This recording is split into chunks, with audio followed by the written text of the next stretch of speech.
What's Gucci? It's your boy J K reporting live from the 508. Hope y'all staying safe out there, enjoying.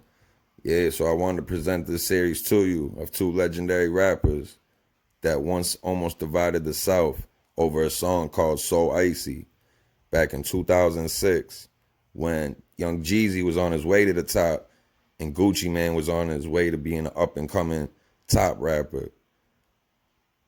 Gucci Mane needed it on his album, Jeezy didn't. Therefore, people feel like it was petty on Jeezy's part. Get ready for this series, y'all. Enjoy. All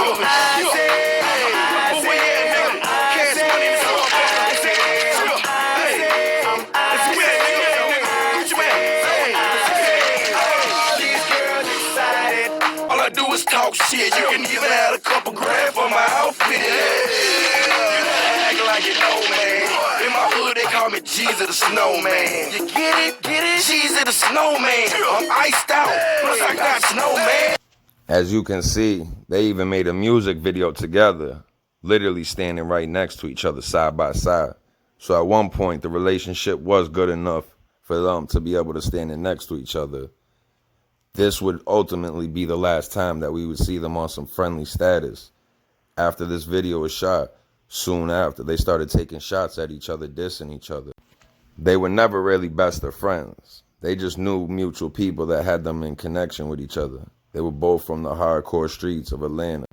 Basically, they was just coming to disagreements at this point over who the song should belong to and whose album it should go on.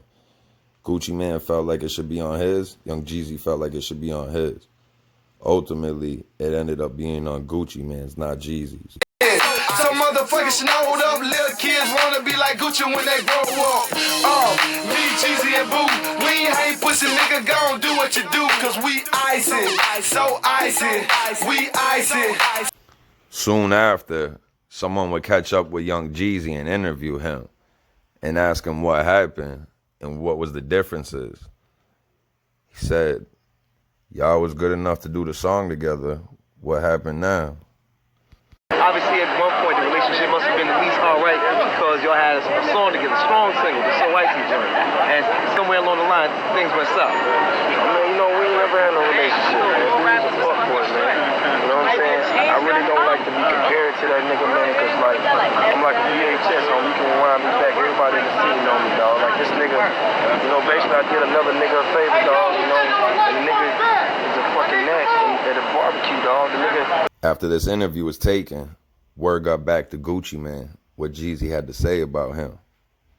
Soon after that, Gucci Mane ended up having his buzz and going to BET. He voiced his opinion on there. Soon after, someone else caught up with him and got an interview and asked him, if you missed it, what happened between y'all? Reiterate for those that didn't catch that Rap City episode, man. What's going on with you and Jeezy? I don't fuck with a nigga, a pussy. All right. So, what's got you feeling that way, man? Niggas should be doing little bitch ass shit. You know what I'm saying? Shit a bitch would do, you know what I mean? Like a little bitch. All right. So where's all that coming from? Because, I mean, y'all had the song together. It seemed like the relationship was going along pretty all right. Y'all both repping the A. I thought it was a real nigga, man, but nigga carbon copy, man. Them Oreo. All right. Now that you've heard both Young Jeezy's reasonings for why he feels like the beef started and Gucci Mane's reasons for why he feels like the beef started, who do you agree with? Who do you disagree with? Who do you feel was at cause?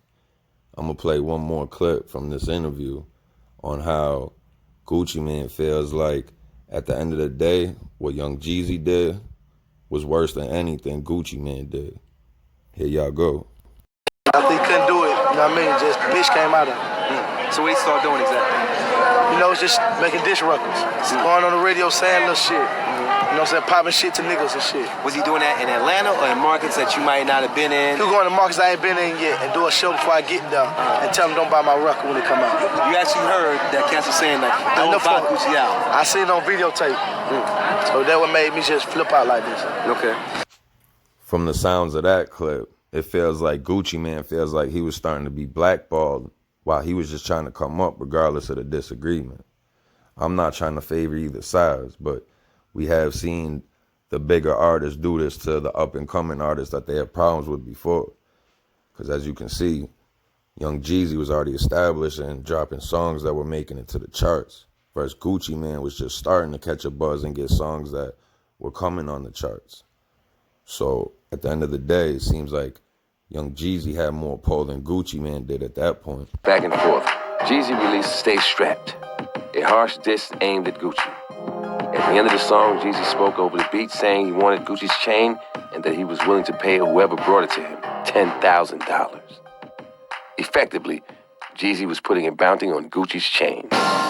Young Jeezy would do something that would change the South forever. Young Jeezy would ultimately take it one step further. Knowing that he had the bigger buzz and he was the more established artist at the time, he would release a diss track called Stay Strapped. And at the end of that diss track, there was a bounty placed on Gucci Mane's head. He said, anybody that brings me his chain, I'll give you 10K. Everybody down south heard that song. At this time, I'm traveling a lot, and I'm going through all these small towns in the South, and everybody knows about it. You know, the song is everywhere. Everybody's waiting for Gucci Mane to come do a show in their town so they can get his chain and get 10 grand.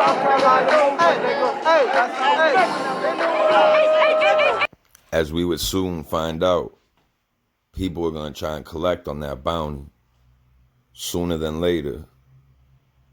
I'm not sure whether Gucci Mane heard the song or just didn't care, but he went about his business like it was every day.